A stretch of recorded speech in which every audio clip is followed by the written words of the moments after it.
Okay, folks, welcome to Learning Chinese Week 2. I'm your host, André Hedlund. This is brought to you by the Learning Cosmos Education Hub, so make sure you subscribe, check out the website, make sure you follow the podcast, the blog posts, whatever you want. And I'm here to use myself as the guinea pig for this new journey adventure. I'm going to China in a couple of weeks, and I'm trying to use my knowledge of the science of learning and second language acquisition to test how I can learn Chinese faster. Is there a better way? Is there the best method? Can we even say that? So stay tuned because that's what we're going to discuss today.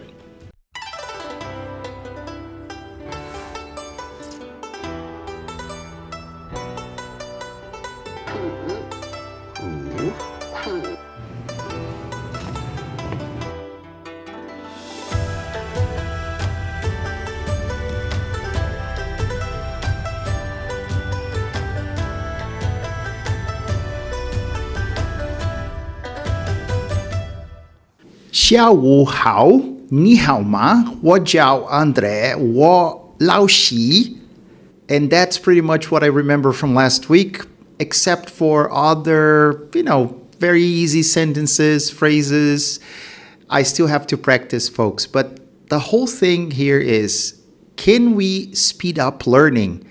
Are there better ways, strategies, or even methods to make sure that we can learn in just a couple of weeks? So this is what I'm going to focus on today.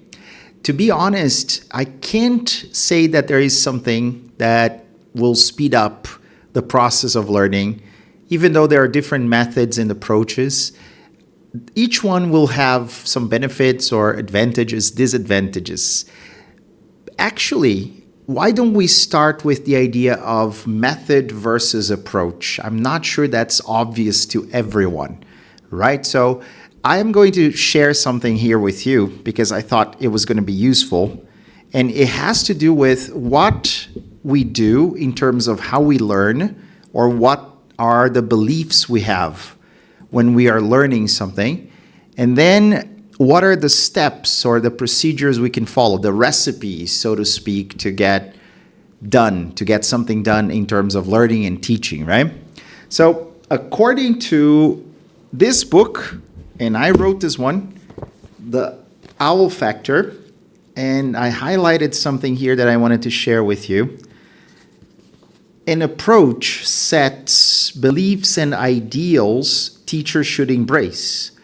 Here we can think of words such as constructivism, when students are regarded as co-constructors of their knowledge and thus active agents, or behaviorism, which regards students as passive individuals who learn from external stimuli or reinforcement mechanisms. A method provides teachers with a set of procedures to follow in their classes. Therefore, it should have different stages with different aims. So basically, an approach is something larger that gives us principles of how we learn, and a method is organized according to this or that approach into steps that we can use when we're planning and delivering a lesson, or even when we're studying by ourselves, right? And I wanted to highlight the difference between the communicative approach, as we know in English language teaching, that's the communicative language teaching approach, versus the audiolingual method, right? So I'm going to read from the same books that I used for week 1. And this one, if you are an English teacher, you should definitely have it. A Course in English Language Teaching by the one and only Penny And she says that the communicative approach is based on the assumption that language is for communication and that we learn it best through naturalistic acquisition processes. For example, similar to those used when learning a native language. So that means that the classroom is more learner-centered, and conveying of meanings is seen as more important than accuracy.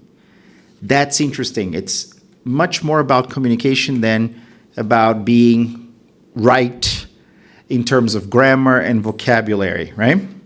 Now, this one, the other book that I read also last week by Jack Richards and Willie Renandia, they say something a little bit about audiolingualism here. So, audiolingualism was derived from research on learning associated with behavioral psychology.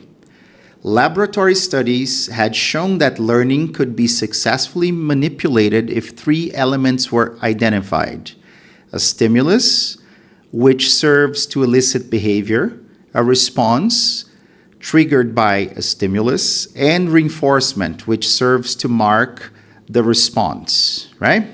Now, this might sound very complicated, so let me try to summarize so that you can understand. So basically, the communicative approach is a set of principles or ideas of how we learn, and it focuses on communicative competence, meaningful interaction, usually real-life situations, and a lot of contextualization. So we don't really learn grammar explicitly, usually. We learn grammar in context.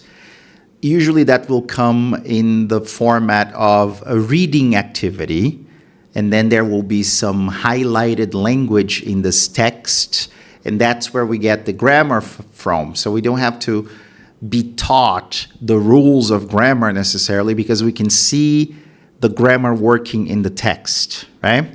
And at the same time, we will be talking to our peers in class or our teacher if you're having, a one-to-one lesson. But if you are in a classroom and you have other peers, you will pair up, share something that you saw, an image in your textbook, or maybe something that the teacher projected on the wall, or something that they showed you. Anyway, and there's a lot of speaking going on here. That's important. Even though you're not necessarily using the right grammar, the right vocabulary, you're trying very hard to communicate with your peers. And that's the approach, because it doesn't really tell us how we are going to do that, the step by step, but it is based on the idea that it's better to communicate so that you can make meaning together in a way. Now, that's different from the audiolingual method, right? So the audiolingual method usually follows a pretty straightforward step-by-step procedure, because it starts by, repeating something. The teacher will say a sentence, and then you will repeat the sentence, and then the teacher will drill the sentence. So that means repeating again and again and again, and maybe add something to substitute one of the words, or maybe another sentence. So you will learn a set of words and grammar structures by repeating what the teacher is asking you to repeat, right? So that's why audiolingual or audiolingualism has more to do with language as speech. So you don't write as much in the classroom, you just repeat a lot what the teacher is saying. You are going to form habits through repetition, so reinforcement. That's why it's based on the approach that we know as behaviorism, and there's a lot of imitation and memorization going on. And also, a key aspect of audiolingualism is drilling. So drill practice means, I'll give you an example from one of the schools I used to work for. So basically, you would say something like, I eat cheese. And then the students would repeat, I eat cheese. And then we would translate the sentence into Portuguese, and they would keep repeating the sentence in English, I eat cheese. And then there would be some sentences, and we would substitute cheese with other nouns. We would say ham or bread or meat or whatever. And they would repeat that endlessly throughout the whole lesson for about 1 hour and twice a week, okay?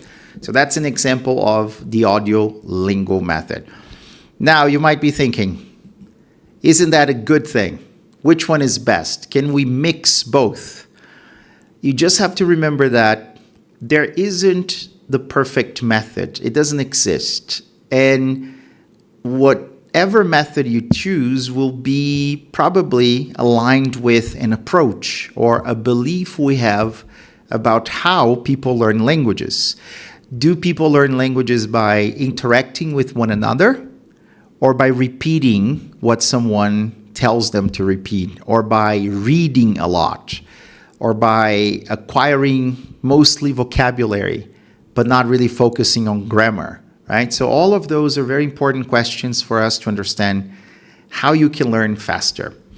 But the funny thing is that a couple of years ago, well, not too long ago, I actually wrote a text about that for the Learning Cosmos blog on Substack. And that's what I'm going to show you now, because apparently there is a place where people can learn languages incredibly fast. And this place is the renowned DLIFLC. So I'm sure no one here has ever heard of this place. It's actually the Defense Language Institute Foreign Language Center in the United States. So how can people learn languages so fast there? Well, let me share the text with you. And I wanted to highlight this part that I got from the official magazine of the U.S. Navy, All Hands Navy. And it reads, hidden among seal-covered beaches, bustling boardwalks, and a world-class golf course is the Defense Language Institute in Monterey, California. On this campus, where the sun rises over a transplanted section of the Berlin Wall each morning, service members train to become experts in languages and cultures of countries across the globe. Now, this was something born inside an empty hangar in Presidio of San Francisco in 1941. So I don't know if you can see the connection, but that had everything to do with World War II, right? They were preparing the military to go to Japan, and then not too long after to go to Europe, to go to France, D-Day, to fight the enemy. And then, of course, they had to acquire basic language skills to do so, right? Just like I'm doing. I'm not going to fight anyone in China, I hope, but the idea is the same. We have to learn how to survive, how to ask basic questions, how to give commands, and so on, right? Now, the interesting thing about this Defense Language Institute is that it now offers 17 languages and many dialects, and it has thousands of students. And it's very interesting because of this institute, now we have a sort of category list for different languages in the world. So according to how similar they are to English, they will be given a different category. So if they're very different from English, they have a higher category. If they're very close to English, they have a lower category. So categories 1 and 2 can be learned up to 36 weeks, and they're very similar to English. For example, French, Spanish, Italian, Portuguese, they would be categories 1 or 2. Other languages that are not so similar, they're, significantly different because either the alphabet is different, the grammar is very different, then they would fall under category 3. Right? So I'm trying to remember which ones. I believe Korean. Maybe Korean is 3 or 4. I suppose that Russian would be category 3 because you have the Cyrillic alphabet, right? Maybe Greek as well because of the different alphabet. But anyway. And finally, category 4. And guess what? Chinese Mandarin is category 4. So according to the website, it takes 64 weeks for you to become proficient in Chinese Mandarin. But wait a moment, 64 weeks, that's just a little over a year. Is that really true? Can that be done? Well, it's not quite that simple. As a matter of fact, I have to remind you folks that we're talking about the military. So we're talking about very disciplined people in a very hierarchical structure who probably need to accomplish this mission, let's say, or challenge, so that they can go abroad and, I don't know, maybe they have a very important mission and people's lives depend on their success. So it's not the same thing as, me going to China because I have to teach a bunch of teachers there. The stakes are much, much lower for me, right? But if you are an officer who's going to, I don't know, the Middle East, and you have to learn Arabic, and you have to understand what people are saying, and you have to give commands, and if you don't do it right, people might die because of that. Of course, it's a completely different context. That's one thing. And remember, they are the military. Again, discipline, right? But there's also time of exposure. And I think that's very important for me to say, because according to the U.S. Department of Defense, it's no cakewalk. As a matter of fact, the website itself describes the routine of those who study at the DLI, Foreign Language Institute, right? The courses are intense. They're 6 to 7 hours a day, not including homework, 5 days a week, and they last for 64 weeks over 3 semesters. So if I were to learn Chinese at the same speed as those guys there, that would mean basically that my entire life would be dedicated to learning Chinese. I would have to spend maybe 6 or 7 hours every day, 5 hours in class and then 2 extra hours doing homework. And then I would not only do that, but be immersed in a classroom where I'd have other people learning the same language. And yes, in this case, I would have native speaking tutors. So there would be Chinese teachers actually teaching, not just in a way that focuses on communication, but also grammar and other things, right? So it's not that simple. Why am I discussing this here with you folks? Because, like I said before, there isn't a great all one-size-fits-all method, It doesn't work like that, because depending on how much time and effort you want to put into this, you can go faster, you can go slower. It really depends on a couple of variables. But also, if you really want to speed up your process, you have to be more exposed to the language. That's the idea. You cannot simply take, one of those more typical courses that usually, gives you 2-3 hours a week, different days, and that's all the contact you have with the language. So that's going to make the process slower, right? At the same time, if you know how to incorporate certain ideas or, let's say, techniques, strategies like I'm doing, then you can go a little faster. Yeah, I hope that was clear. Now, I want to show you something that is also very pertinent. So we were talking about approaches and methods, and I read this excerpt from my book, but I also have this image to share with you because I think this can make things even clearer. So that's typically what we have when we think of approach, method, and technique, right? Like I said, some linguists and scientists, they will say that, people only learn a language if they communicate with someone. So it's focused on interaction and communication. Okay, so that means that any method aligned with this approach will have to offer the students opportunities for communication and meaningful interaction. So that means that if you are in the classroom and you're not communicating, you're not speaking at all, you're just copying things from the board or just writing or answering the questions in a textbook, that is not aligned with this idea, this approach of communication, interaction, right?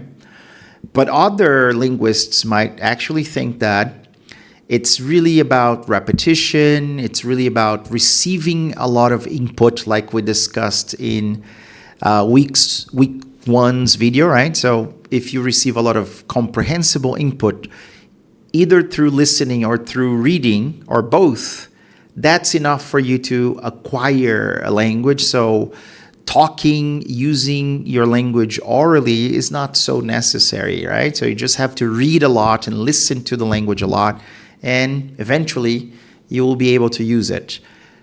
Then the method will change because, well, maybe you don't need to study in a large group or classroom. You don't have to talk to your peers. You don't have to share anything.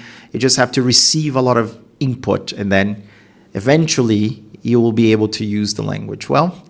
So, but the method that comes, just under this approach umbrella can vary greatly, and we don't even have to use the same method all the time, right?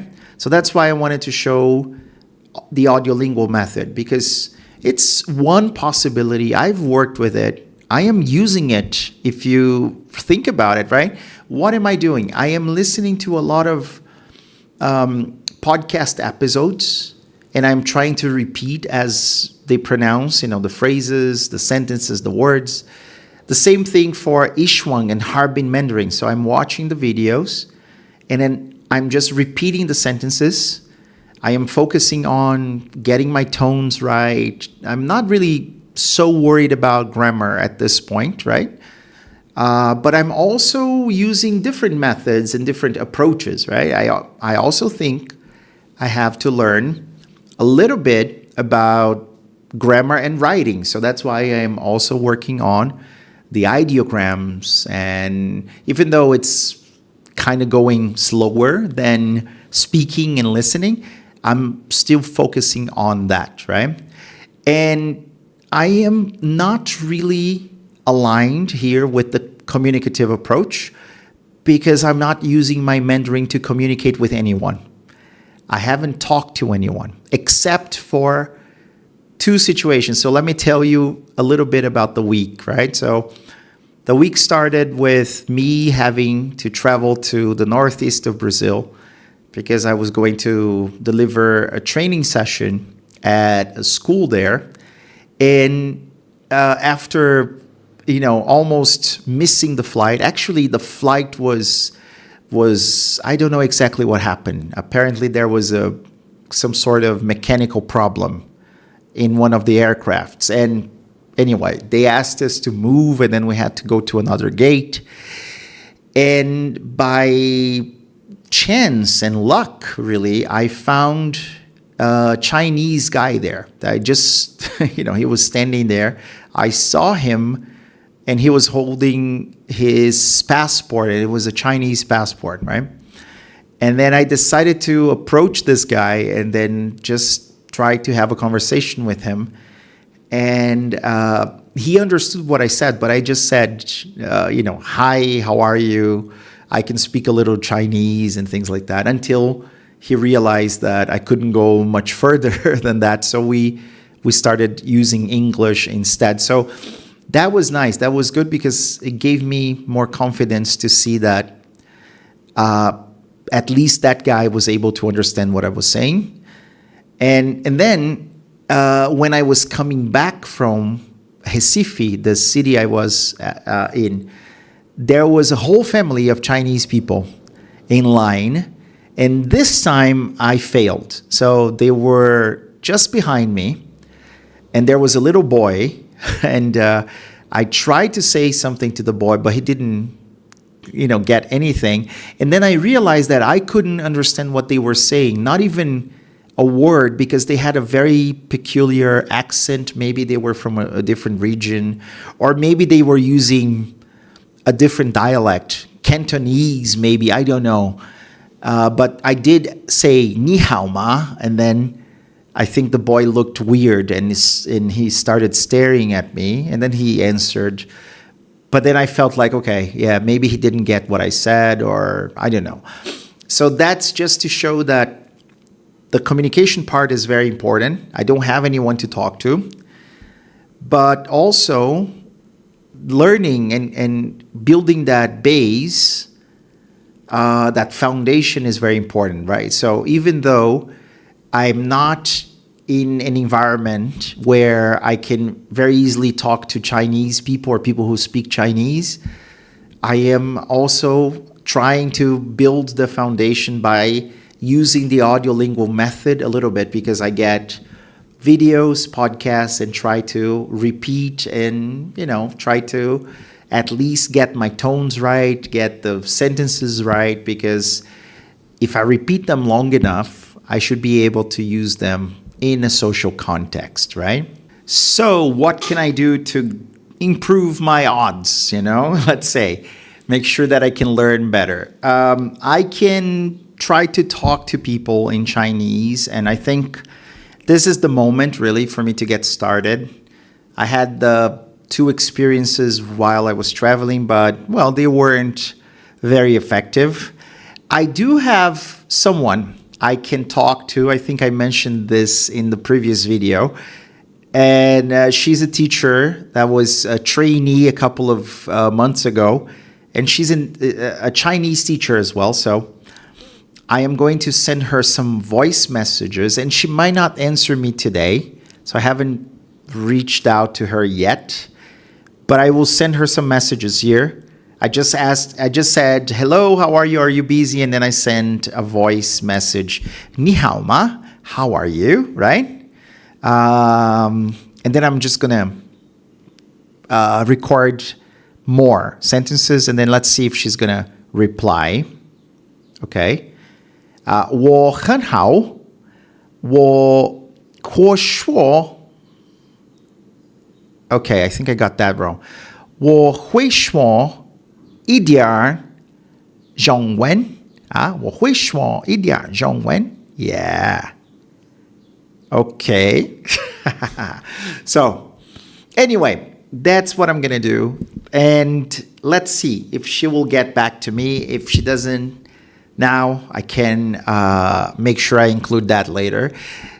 Maybe I can talk to her a couple of minutes every day, or maybe I can send some voice messages now and again just to see if that's going to help me more. But maybe because my vocabulary, my grammar, my repertoire, let's say, is so limited, there isn't much I can do really. I still have to build my foundations, right? So what have I built lately? Not much. As a matter of fact, just like week 1, I want to test myself here in front of you, okay, folks? I am not feeling that confident today. Not as confident as last week, to be honest, because I learned, air quotes here, more difficult structures. Some were not so difficult, I think. And because I had, I was traveling 2 days and then a lot of work, I couldn't dedicate as much time as I wanted to. And this is natural. This is part of the process. So I'm going to try and test myself with things that I think I didn't use the last time. So I have to put on my headset here. And let's go to our friend Google. This is what I'm interacting with. Google Translate, right? Let's see. Okay, so let's start with, it's the wrong Chinese to English. Let's start with this, I don't know if I use this. So this is my uncle, this is my cat, this is I think I can do that. So let's start with 这是叔叔 uncle. Okay, 叔叔 I got right. Let me j, it's a falling tone. J and then z, j, shi, wo, shu shu. J, shi, wo, shu shu. Awakening my uncle. See, I'm not getting the tones right even today. J, shi, j, shi. J, shi, wo, shu shu. Now I got it. 这是我叔叔。这是我叔叔。这是我叔叔. I think it's because it has to start up there because it's a falling tone. 这是我叔叔. I can say this is my aunt, my auntie, or aunt. I don't know what pronunciation you guys prefer. But it's 阿姨, 阿姨. Let's try. 这是我阿姨. 这是我阿姨. Okay. Jessie? What Jessie? So let's try it. Jessie. Jessie. Jessie 我阿姨. 这是我阿姨。阿姨? I knew it was, high. Okay. That's my mom. I have to be careful with this one. Mama. Mama. Okay. Mama. Yeah. 这是我妈妈. Okay. 这是我妈妈 OK. Okay. Yeah, I got that. What about cat? This is my cat. This is my cat. His name or he's called Odin. And he eats meat. Maybe I can try that. Okay, this is my cat. 这是我猫. 这是我猫. Analysis of my hair. Okay. No. 这是我猫. Okay. 这是我猫. 这是我猫。猫. Okay. Ta. And this T, I think I'm not pronouncing it. Ta. Okay. Ta. Jiao. Odin. Okay.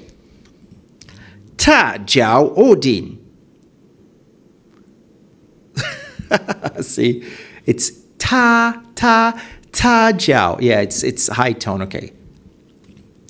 Ta. Jiao. Odin. No rubbing feet tightly. Okay. That's very useful. Jiao. So it's ta, jiao. Okay. Ta, jiao. I got ta. I got it. Ta, jiao, yeah. Well, maybe that's not, is jiao. He taught. Oh gosh. See, I'm not getting this right, folks. It's the tones, I know. So, 我教. Is it 教? Okay. 他教. 他叫。教. Is it a rising tone? So now I forgot about that. Okay. If I cannot say that, let me try. 你叫什么名字? Okay. 你叫什么名字? "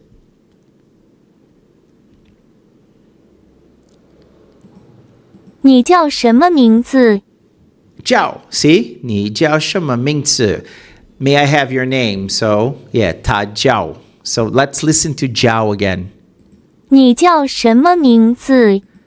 叫, 他叫, Odin. 他叫 Odin. He's on the roof. Yeah, that wouldn't be so wrong. 他叫. So, 叫, again, not getting the tones right. See? Complicated. But I said something else, right? He eats, what did I say? Meat, right? So meat, I think, is roll. Hard to say that. So, 我吃肉. 我吃肉. I'm on the 7th floor. I said low, it's ro. It's ro. It's, your tongue has to be in the back. Ro. Okay. 我吃肉.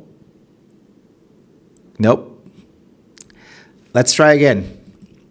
我吃肉. 吃. What is going on, folks? Chi. Yeah, I'm saying, so what is the difference between chi and chi, really? Wow, that's, I gotta check this one. I still have problems pronouncing chi, chi. So, chi, 吃 chi. See? Chi, 我去. Not chi, chi, chi. Okay, grow. So, chi, row. Let's try that. He, ta, eats, chi, meat, grow. Okay. 他吃肉，他吃肉，他吃肉，他吃肉，他吃. Okay. Shall I try? Let's try. Okay. 他吃肉，他 fried chicken. That's good. 他吃肉. Okay. 他吃肉. Yeah. Amazing, right? I cannot get some, not just tones really, it's the sound of ch, ch, ch, ch. So where it comes from the back of my, like my throat, or it comes here, the front of my mouth. That's being complicated, right? I told you I was not so confident today. But okay, let's try other phrases then. I have to work on this, okay? How about how much does something cost? So it should be 这个多少钱 I think. 这个多少钱 Oh, 多少钱 How much does the dragon cost? Okay. 这个 Okay. 这个多少钱 How much is the disadvantage? Come on. See, it's very hard, folks. 这个 I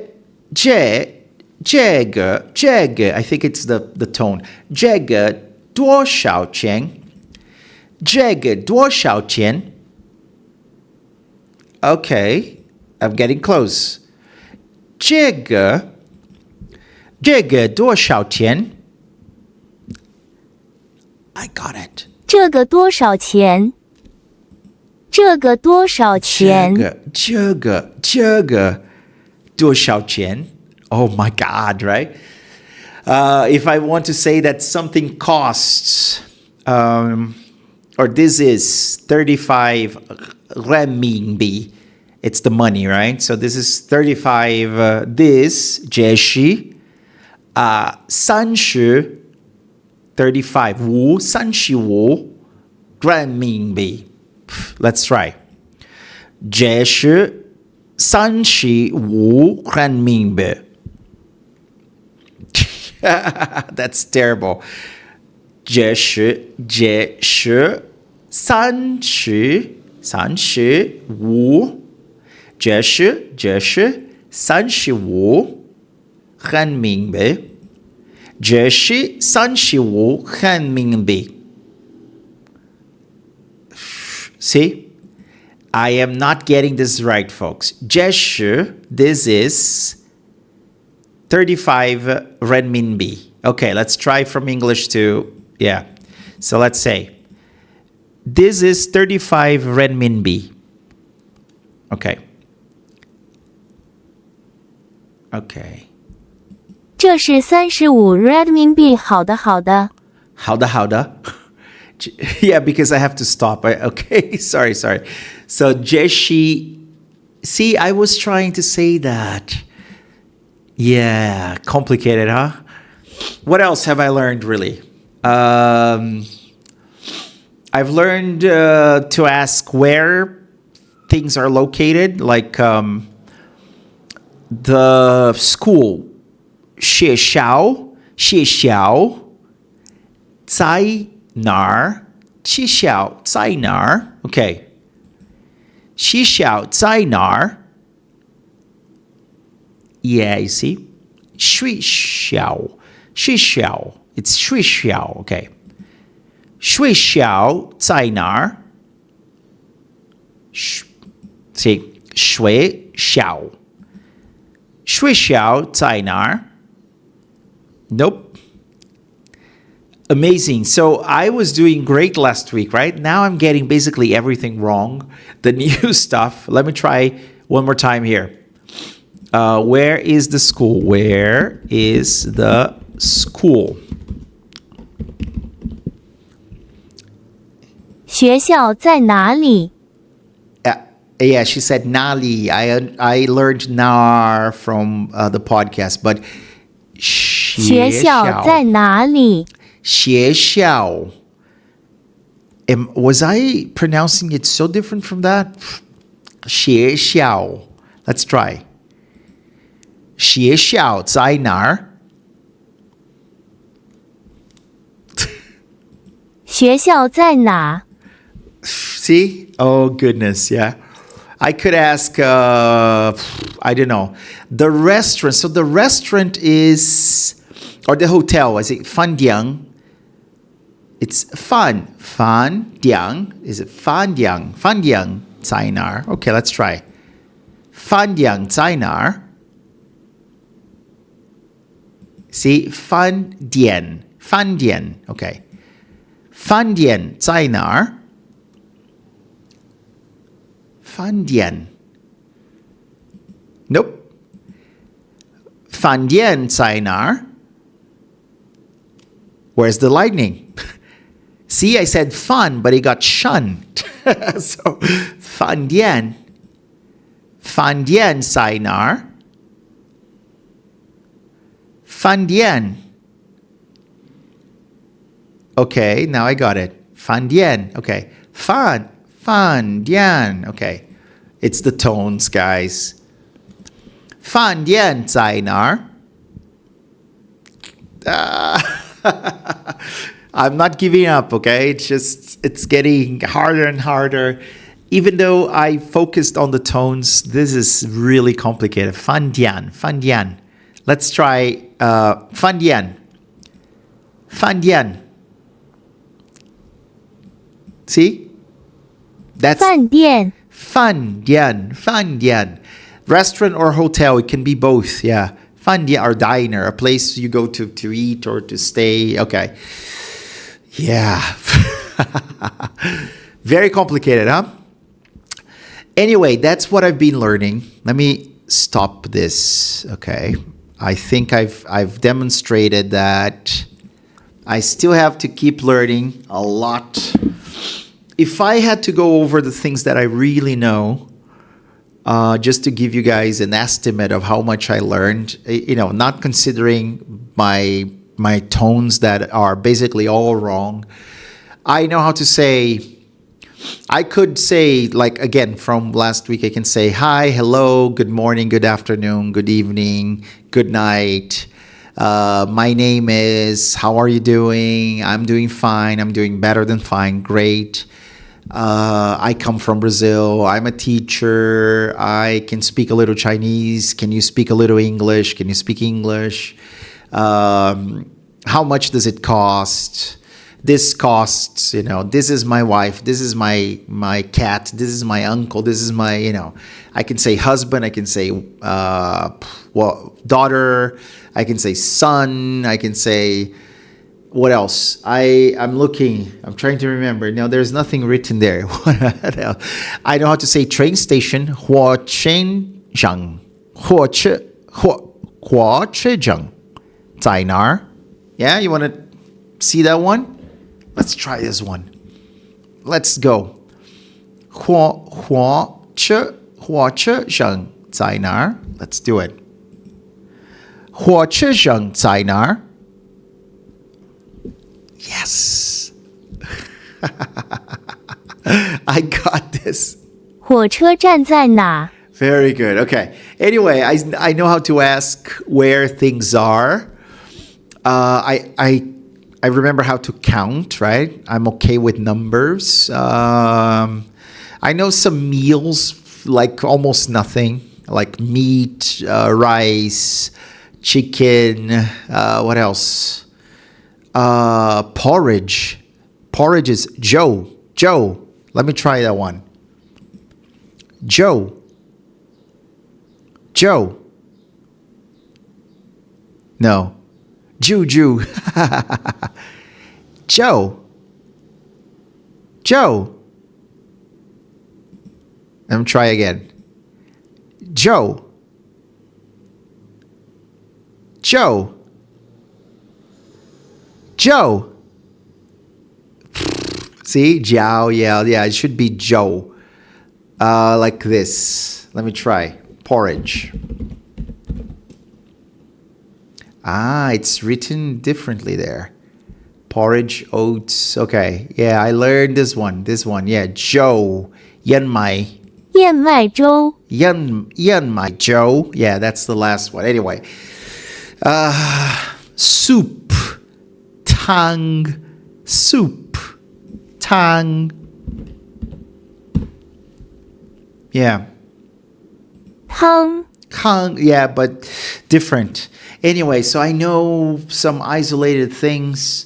Still, folks, very, very complicated, right? So what do I need to do now, really? What I need to do is keep learning, keep interacting with people.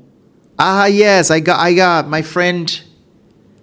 Did she send me anything? No. But anyway, I'll keep trying. Yeah, it's late. She might be busy. I'll keep trying, and then I will let you know if she's gonna help me. If she cannot help me, that's fine. But I need to keep repeating. I need to keep retrieving especially the tones. The tones are probably the biggest challenge here, and I need to talk to someone. I need to be exposed to the language and interaction. Well, now I will let you listen to an expert. Yeah. So I've had the pleasure of interviewing Curtis Kelly, and he has lived in Japan for many, many years. Actually, he's just come back to the US, I think. And not only did he have to learn Japanese as a person, but he was also in charge of language teaching, so teaching English to Japanese students. And he was, the mind, let's say, behind the Mind, Brain, and Education think tank. So there are many articles you can read about how we learn, how we can learn more effectively, and so on. So I will let you listen to this amazing guy, Curtis Kelly, for a couple of minutes, and then I'll come back to make some comments and to tell you what I'm going to focus on for next week, and of course to say goodbye. Let's listen to Curtis. A Mandarin learner. I'm actually learning Chinese, Mandarin, because I'm going to China for 2 months to train teachers there. Oh my goodness, really? Yeah, so very exciting. It's just, it's recent news actually, and it's amazing that I get to do something like that. Oh, I got to hear more about this later. I will tell you more. But I was, wondering, okay, so if we could talk a little bit about learning languages, okay? Because, I ask my guests, okay, science of learning, mind, brain education, those are two areas concerned with, learning, how people learn, how we can help learners learn more effectively and all of that. But languages are not exactly learned the same way as, let's say, physical geography or, skiing or math. So can you tell us a little bit about learning, and then we can focus on language learning? So what is learning? How does learning happen? What are the processes that we should, look at if we want to understand better? Learning is this huge area. Yeah. And it gets into all different kind of complexities. But basically, learning is just neurons connecting, making more synapses. And if you keep repeating the same firing patterns again and again, those connections get stronger and stronger and poof, become learned. Yeah. And there's just so many interesting things about learning. But one thing is, and this is something that, again, education has missed for so long, learning, to use the words of my friend Robert Murphy, emotion drives learning. Yeah.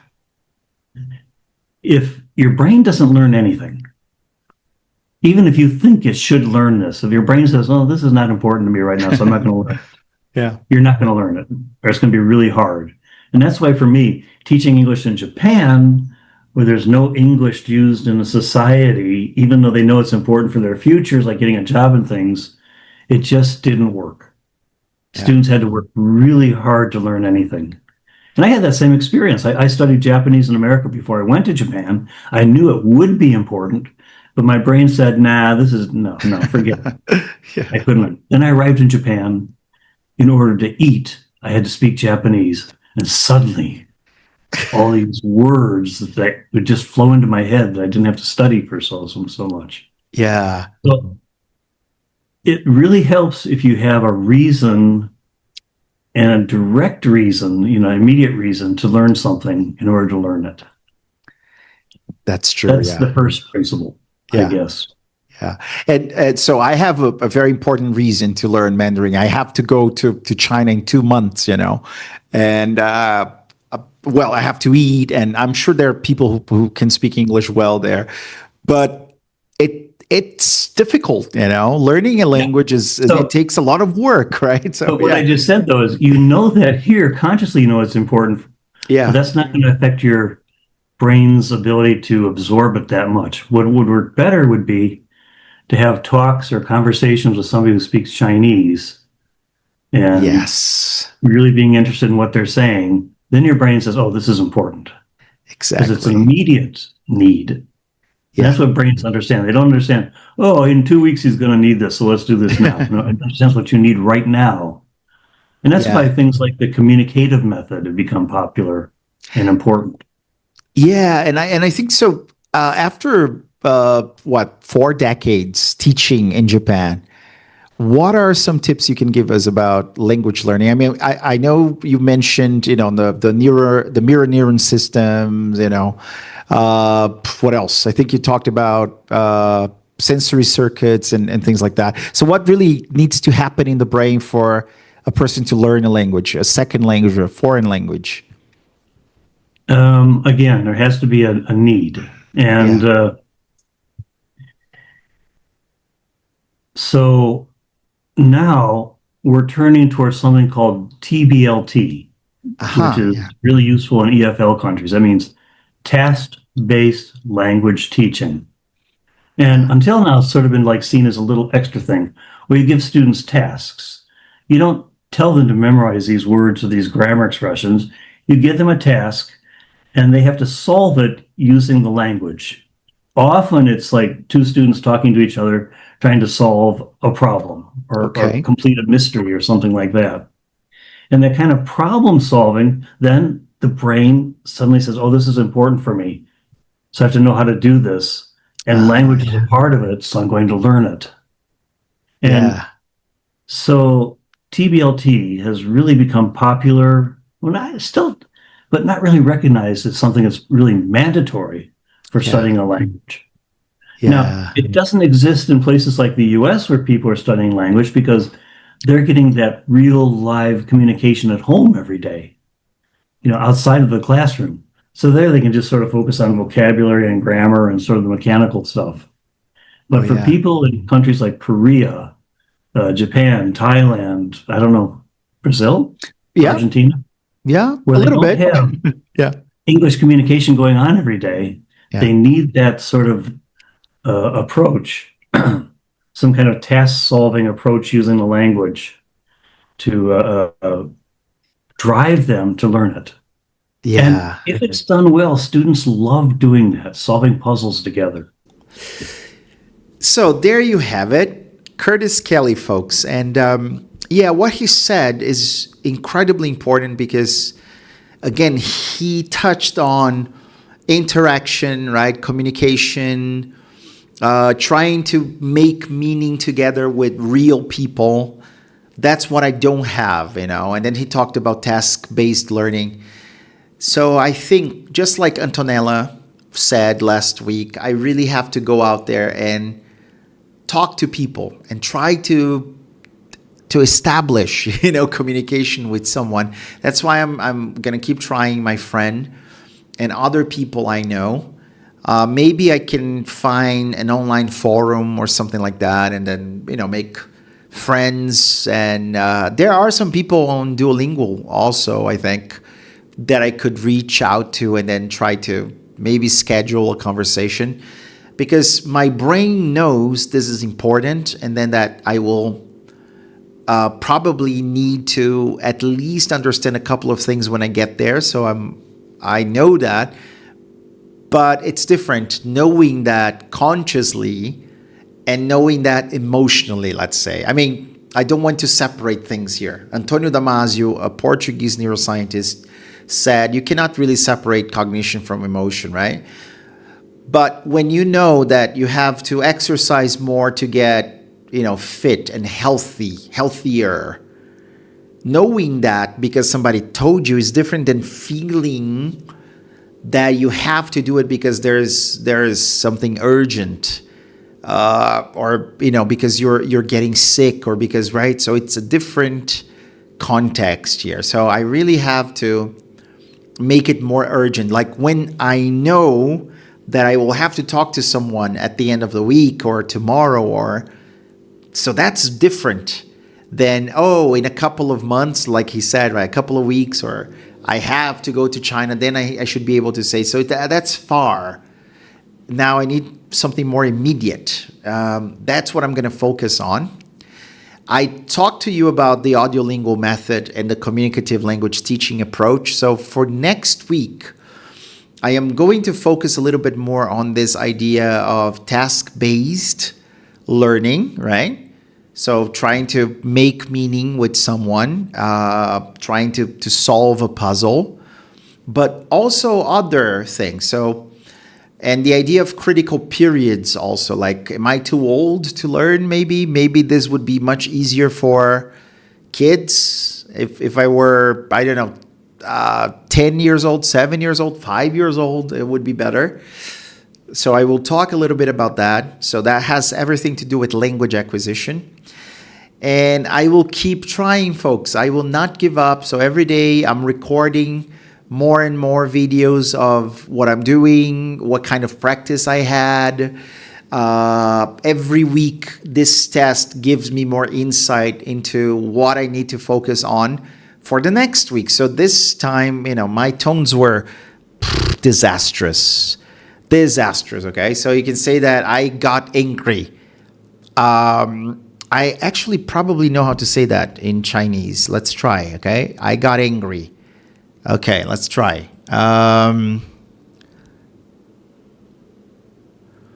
我生气了.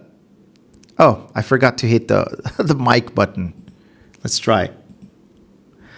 我生气了. I applied. No, let's try again. 生气了. Okay. 我生气了. I set off. 我生气了. I just had to say it angrier. 我生气了. Yeah, I got angry, or I am angry. So yeah, I learned those. I am happy. 我高兴了. 高兴. Yeah. But the tones, yeah, not easy, right? So, quick message before we end here. I really have to work on that. So basically my brain is trying to handle all of that new information. I'm trying to remember the tones of each vowel in the words. I'm trying to remember word order. I'm trying to remember even, for many of those words, I'm trying to remember the ideograms as well. So everything is very, very new, and it's still very consciously acquired or retrieved, right? I still have to think a lot to make those sentences. So I want them to be automatic. I want to basically speak on autopilot. That's what I want, right?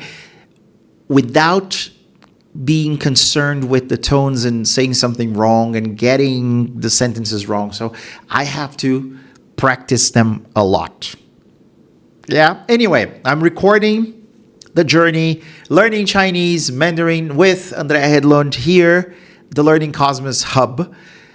Please, if you want to see how the process works, what I'm doing, and if you feel like, okay, based on this video, I don't want to keep watching you because no, this is natural, folks. I knew it can be frustrating, of course, but this is how it goes, Sometimes we are doing fine. Sometimes we go like, oh no. And it took a week, one more week for me to kind of, oh no, this is not going well. I have to step up, right? And try my best.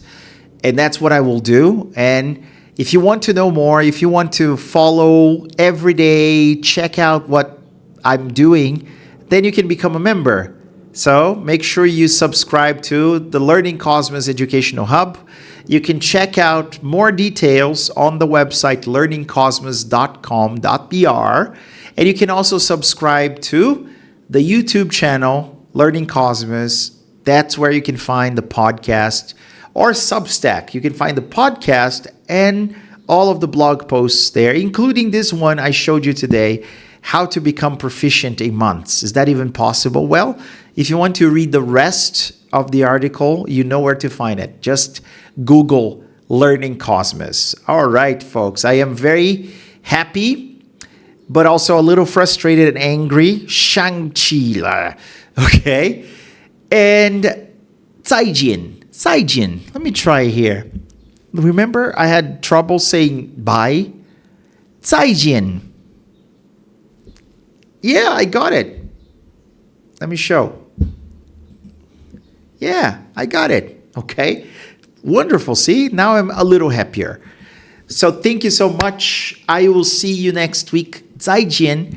And just keep it up. If you are struggling like me, if you're trying to learn another language and it's getting hard, I know how you feel. It's not easy, but it's also rewarding. So keep it up and talk to me. Let me know what your struggles are, and maybe we can help each other. All right? Let's do it. Bye-bye, and I will see you next week.